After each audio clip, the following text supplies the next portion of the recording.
Good news, America. Congress has left the building. We, the people, get a 5-week breather. Plus, the new Benghazi bombshell that supports what Liberty News told you months ago. The effort to arm teachers in Arkansas misfires. Grayson goes even more goofy in Florida. And Seattle takes PC into the TZ.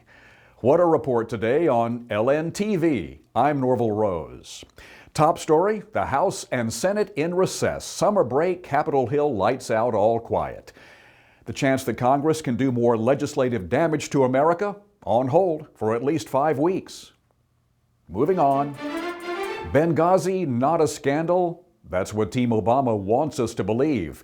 And now we get a better idea of why the president and his protection squad keep trying to downplay the debacle.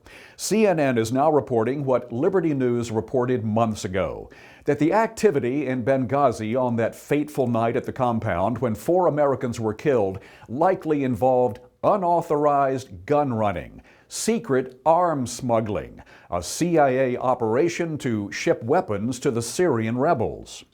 Jake Tapper at CNN, and good for him, stokes the fire beneath the Benghazi story by reporting that there were many CIA operatives on the ground during the attack last September the 11th, and that those operatives have since been silenced by the CIA, which explains why survivors of the Benghazi assault have been hidden from congressional investigators.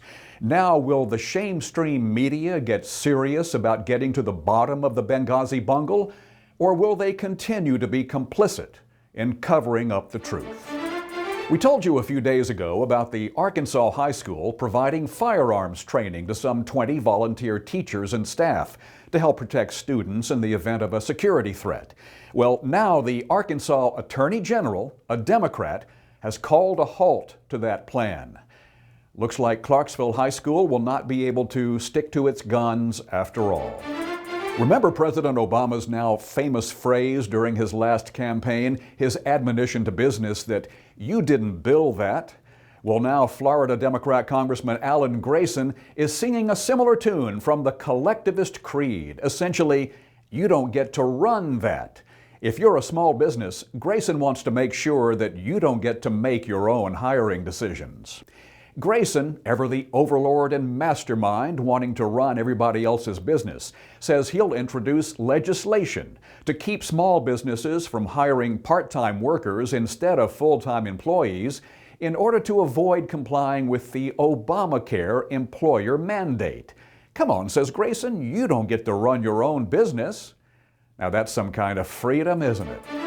And in another most excellent example of PC goes TZ, political correctness visits the twilight zone, Seattle has joined other progressive and super-sensitive cities in policing the language.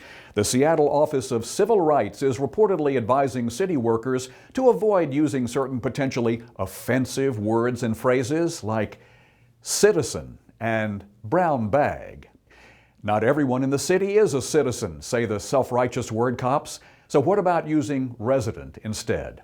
And the term brown bag, they advise, has some obscure history of racial insult or something that might cause offense among residents of color who have a knowledge of obscure history or something. So now we wonder if the Office of Civil Rights will find offensive and declare off-limits the long-used nickname for Seattle, the Queen City. That is Liberty News TV for today. I'm Norvell Rose. Thanks for watching, and we do hope to see you right here next time.